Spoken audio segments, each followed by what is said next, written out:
good afternoon, veterans of the Africa You are the only Arenas. moderator I can interrupt. I can allow myself to interrupt. Just to tell you in front of the whole room that your panel that is starting now is going to take like at least 10 less minutes or 15 maybe, okay? You're used to that. You're used to be the one telling these panelists. So let's show how you're gonna do it. Go ahead. Wait, I just want to check, as you know, as a consortium, like, are we all happy with this? Oh, cool. Is the audience happy with this? I know you guys are quite interested in the topic. Thank you so much. So as Wasim kindly introduced me, my name is Nathaniel Vitboy, the Program Manager and Business Development Lead at Africa Arena. Today we're going to be chatting a bit more about scaling and growing in Africa. We know there's a lot of contentious issues when it comes to scaling outside of your home market. So an easy way for startups to offer returns on dollar investments is to operate in multiple markets. I mean, we can all agree on that. Maybe before we deep dive into this topic, I would really like our panelists to just give us a quick 3-minute overview of who you are, what you've done, how you guys started, and how you got to where you are. All right, thank you. So my name is Nebrasa Jmel. I'm the co-founder and CEO of Flusi. So before starting Flusi, I was the first engineer at a YC startup while being an undergrad at Harvard. And then prior to that, I'm born and raised in Tunisia. So Flusi is a financial super app for Francophone Africa and its diaspora. We're live in Tunisia, so we're the only company in Tunisia that's able to open free bank accounts fully remotely for Tunisians, both in Tunisia and abroad. And our ambition is to have our playbook here scale across the continent, which is what we're going to be talking about later today. The way we've managed to be where we're at right now is that we're graduates of the regulatory sandbox of the Tunisian Central Bank. So we've done quite a bit of lobbying here to ensure that we're able to operate in Tunisia. And as a result of that, we've opened over 32,000 bank accounts for Tunisians, more than 60% of which are people who have never opened a bank account before in their lives. Thank you very much. So I'm Dennis Ado. I'm a physician and a serial entrepreneur, originally from Ghana, also schooled in the US and Ghana as well.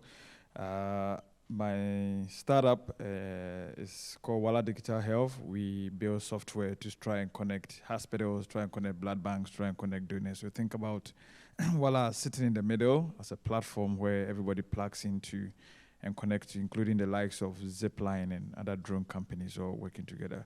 Previously, I've worked with the UN in a couple of other capacities and also built other startups that is working on telemedicine and telehealth and also generally in wellness and health as well. So happy to share more as we go along. Thank you. Thank you.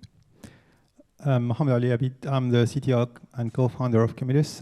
So the story of Cumulus started with the CEO, Ihab, who went with a lot of friends in 5 cars in the desert, completely remote for 4 days. One of the cars was bringing the water for their journey. And one of the days they noticed the water that condensated in their tents. And they thought, well, there's water there. Why did we bring it with us? And that's where it started when we met and when we started developing the product. So our product is a atmospheric water generator, devices that produce drinking water from the humidity in the air, only using power or solar panels. We're operating in Tunisia, France, and Spain, and we're hoping to expand to Africa, Middle East, and whole of South Europe. I'm happy to share more. So maybe just to wake up, because I can see the crowd is still sleeping. Can we please give a round of applause to our panelists? Welcome back, everyone. I know lunch was heavy. So maybe just to start off, like we know that for most African startups, achieving the right level of scale means, being present in multiple countries. So expansion comes with a lot of challenges. A startup must consider a lot of various elements like legal and regulatory requirements, the market size, and finding product market fit for each country. So maybe to start off this discussion, Dr. Dennis, I'm going to start off with an anecdotal. So I was privileged to have a lunch with the founder of Metien. And he was telling me that during their COVID journey, post-COVID, the market was just about to open up, and so they saw an opportunity to go to Morocco. So he literally woke up one morning, he called these business development leads and said, hey guys, let's wake up, let's climb on a plane, let's fly to Morocco in 2 days. And literally what they did was they went door to door and knocked on every place to actually start finding customers.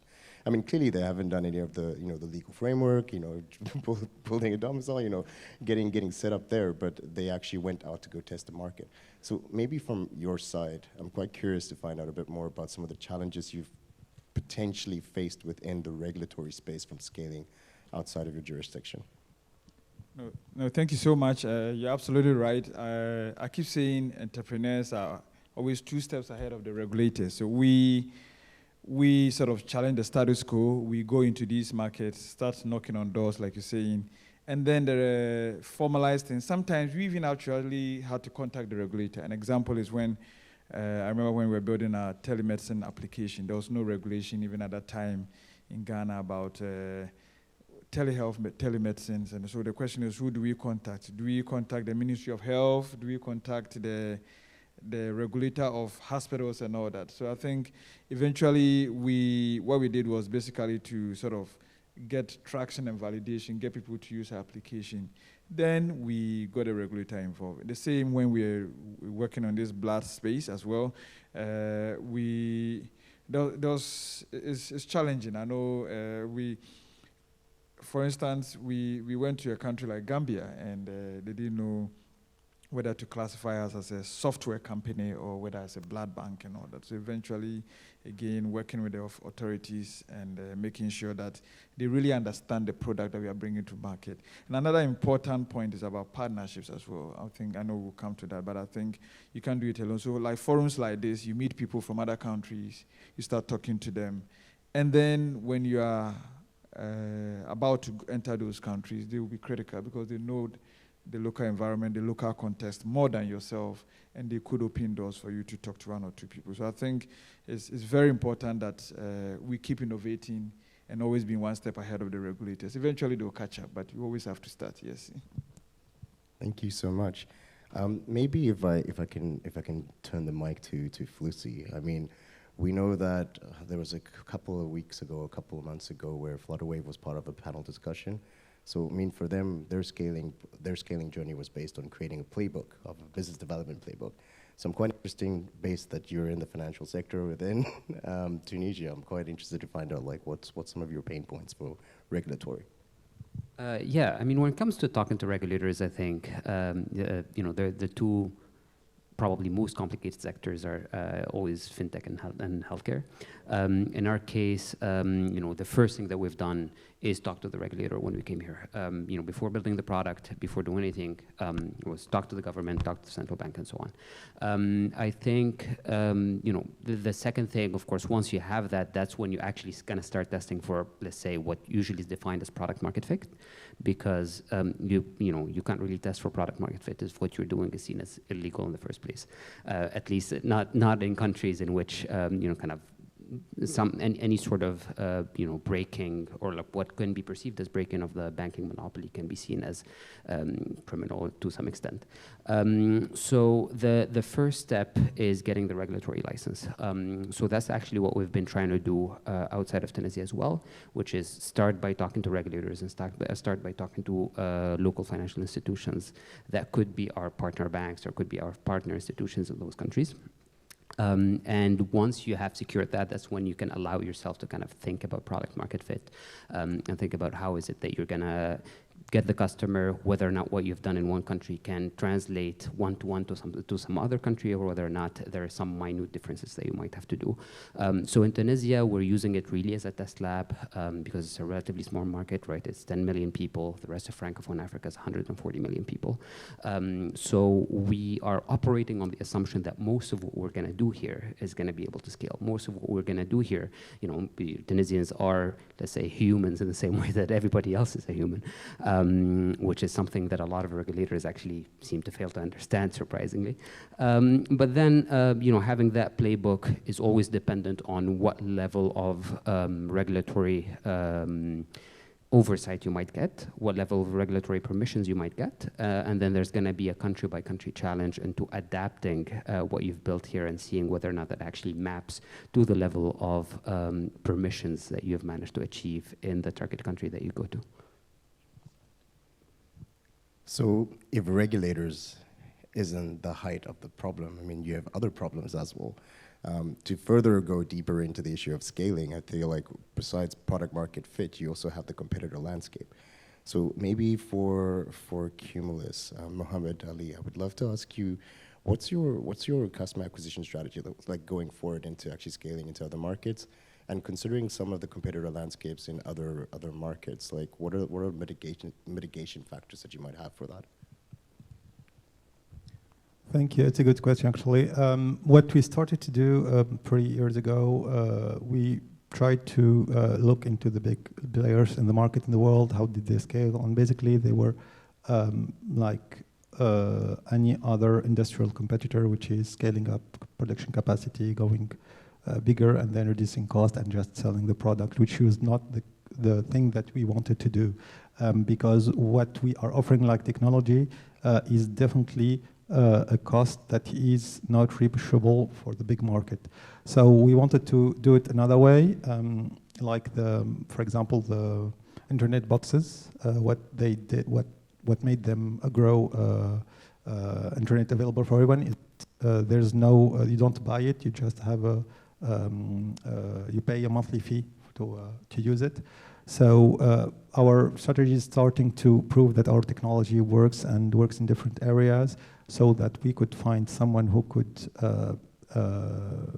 put money in front to build the capacity, build the devices, so that the user could just pay the monthly fee for the use of it. And that's one of the key elements that made a few of our current clients adopt the technology.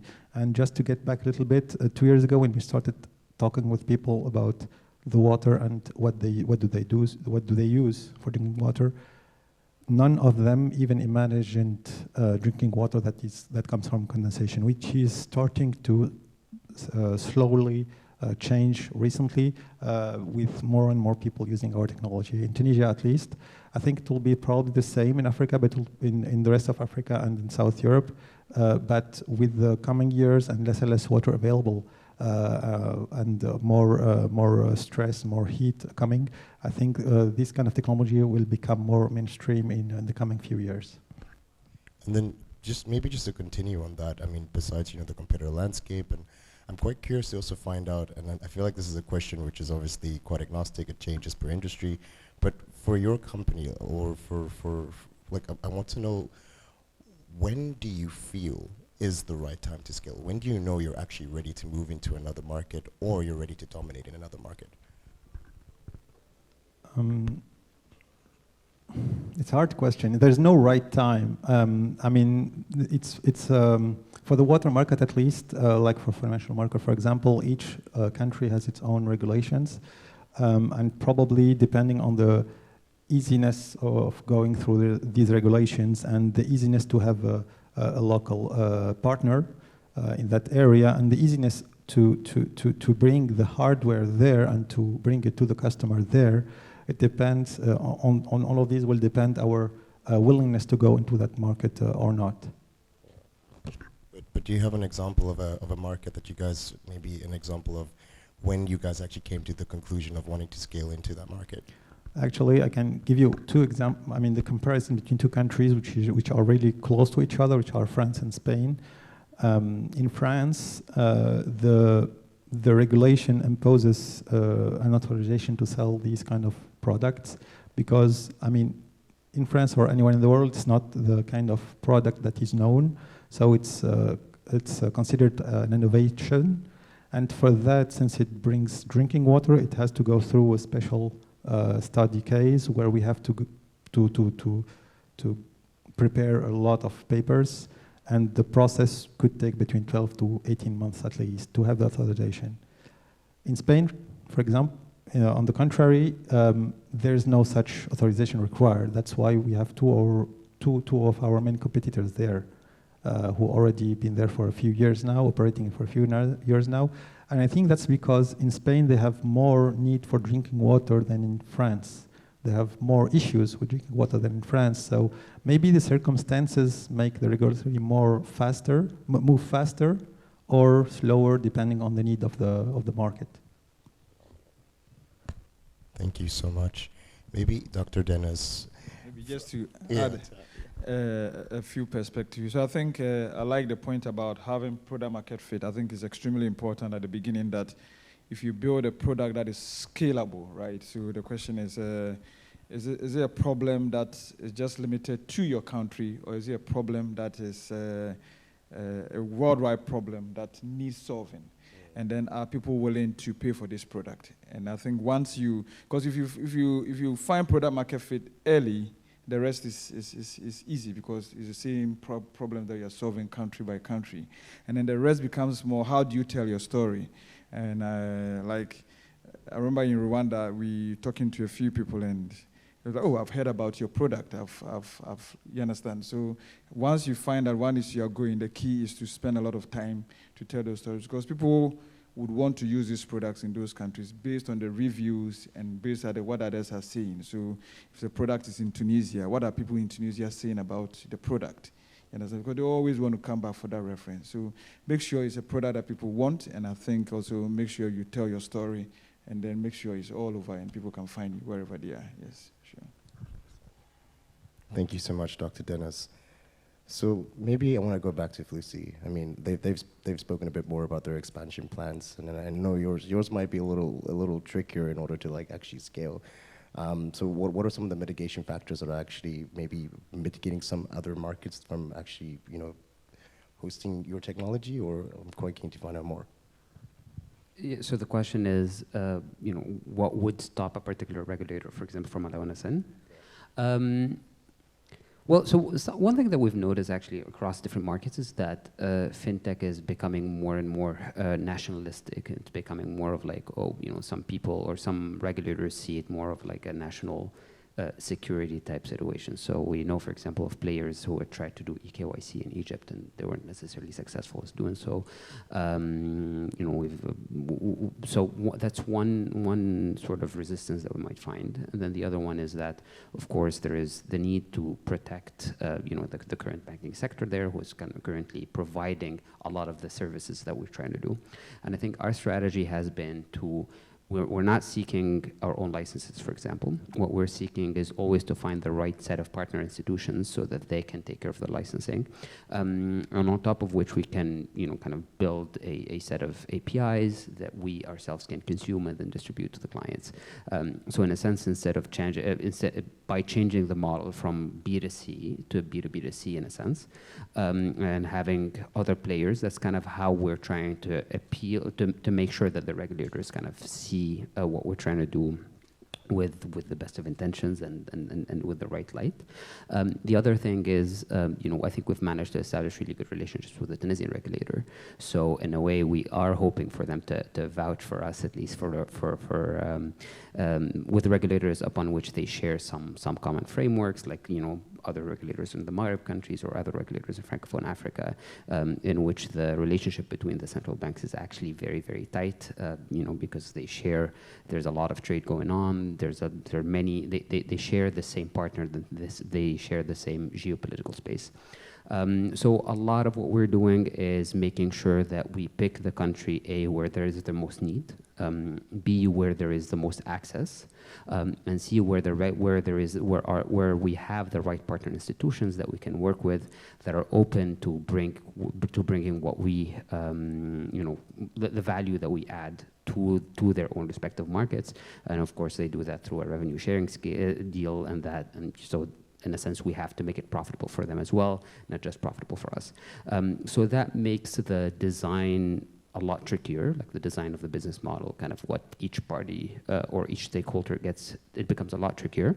But what we've found is that it's the right way to penetrate markets in which getting licenses becomes much more of a political task than it is a business task. I think by changing it more into, hey, we're helping people who are already there, who are already established, who are already employing.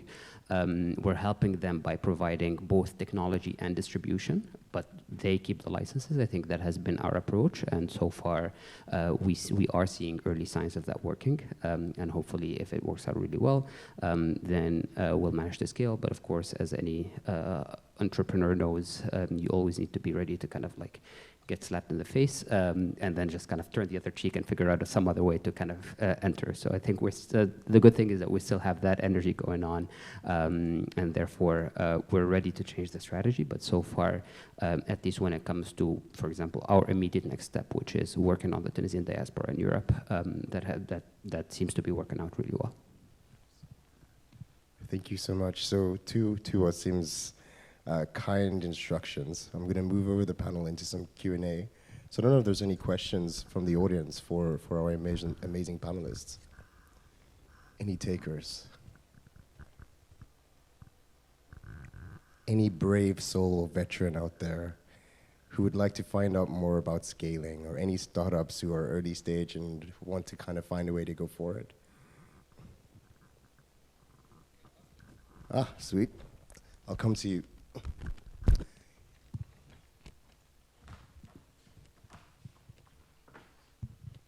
Hello everyone, thank you Jamal, thank you Mohamed Ali, thank you all.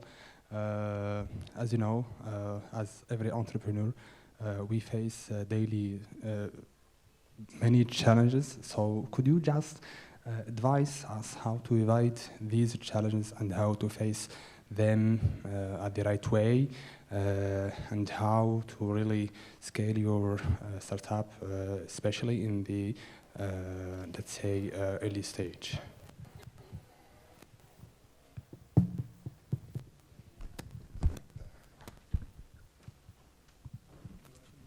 Yeah, thank you for the question. So I think no one from the people who started companies did not have a lot of struggles. I think we understand that. So probably there's no right or wrong method to do it, but one of the things I would recommend is to have advisors or people who are not involved in the company, but who you trust and who you know, who have already been there before you, who have already started the business and who know the struggle, and just to talk with them every week on a regular basis so that you expose your issues, and just by talking with them, you might end up having a lot of advice from them, and that could help you.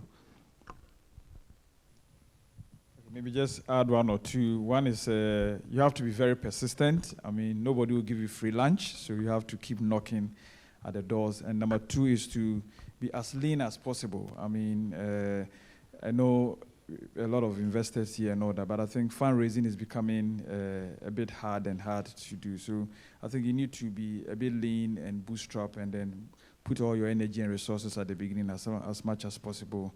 And then you can get to a critical mass where even investors will come chasing you and all that. So I think be more persistent, and then be lean and be more aggressive at the beginning. Thank you. Yeah, I guess if there's one thing that I would add to that is to actually make sure that you have the right support system. So a lot of the advice that they gave is really more about kind of how to figure out the solutions to your problems, but then problems get really, really, really hard, and then sometimes they compound, and sometimes they turn out to, like, you know, all of this. It turns more into like a psychological challenge, a psychological endurance challenge more so than anything. And therefore, having the right support system to which you can vent, to which you can talk to, I think that's actually something that's very, very important, so that you can actually have the right endurance to go on. Because if you end up isolating yourself and just thinking that this is, you know, it takes a village to raise a child, if you just think about it as, oh, you know, this is just going to be my thing, and then I'll just deal with it head on and so on. You can do it for a few months, but you're going to have to do it for a few years and maybe decades in some cases.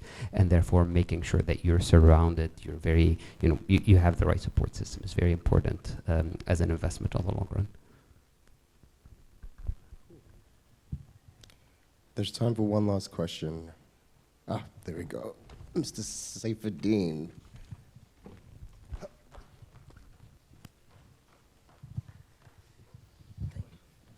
Hello, everyone. So, my question is how to not compromise building sustainable business in order to scale. And I can give the example of WeWork.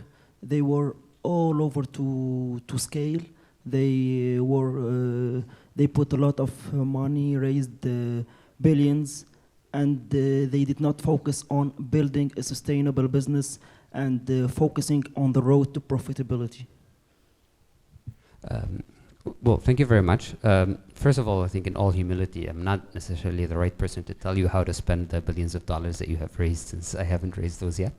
However, what I can kind of contribute to is how we're trying to think about that, especially in the current macroeconomic environment, which makes it really, really hard to scale money, and therefore you need to kind of bootstrap and make sure that you're doing things the right way. I think a lot of investors today know that we'll have a renewed focus on unit economics. They have a renewed focus on the fact that, you know, your accounting is right, that you actually from an economics perspective your business makes sense, and therefore kind of going back to your initial hypotheses, going back to your numbers, and revisiting your assumptions much more frequently, I think could be a good way of doing it, instead of just, you know, kind of looking at growth, without necessarily looking at how much money that you're spending. But again, you know, businesses go through, you know, kind of boom and bust cycles, and you never know what the macro environment's going to be. You can make assumptions on your capacity to raise; they might not be there, and therefore, if the economics are right, you'll just end up, you know, maybe losing on price or gaining on price, but the economics are always right. So you'll probably find somebody out there who's willing to give you the money at the right price. If the economics are just, you know, kind of just voodoo math, then the macroeconomic situation is gonna make your investors discover that that's actually voodoo math, and therefore just make sure that you revisit that you rethink your assumptions every, you know, few weeks, few months, depending on where you're at in the business, and hopefully that's the right way to make it work. But then again, that's with a disclaimer that I'm not coming from a place where we have figured that out, and so I'm pretty sure there are people, hopefully in the conference, who can give more grounded answers and answers with more skin in the game. Maybe just to add a little bit to it, I think, I'm not sure, maybe we're going to see those WeWork days in a long time to come. I mean, obviously. Exactly, sure. No, that's fine. I mean, even in Africa, you've seen, no, it's a great example. Even in Africa, you've seen the lives of 54 Gene and other companies that have all gone bust, despite the fact that they raised tons of money during COVID, right? I think, like you rightly said, investors are becoming more critical now. They are looking at the numbers, and they're becoming more, they are looking at the data, your unit economics. So I would say, I mean, we all want to scale, but make sure you go deep before you go wide. So can you dominate in your market? I think we're all talking about scaling to Africa and all that, but the question is, have you dominated the Tunisian market? You need to do that. And I think if you're able to do that, you get a lot of validation to scale to other markets as well. Thank you. Thank you. Thank you, guys. Thank you. I think we have the only moderator that leaves his panel, and he's dressed like that, and plus he's outside opening the mic, and we're hearing people from outside. That was the noise you were hearing. So please clap for Nathaniel, who's coming back. Thank you, Nathaniel. Thank you for your help. Oh my God, what a great moderation, man. Thank you. So, thank you. Thank you. We can give them a round of applause. Let's move on with support organizations unlocking startup expansions.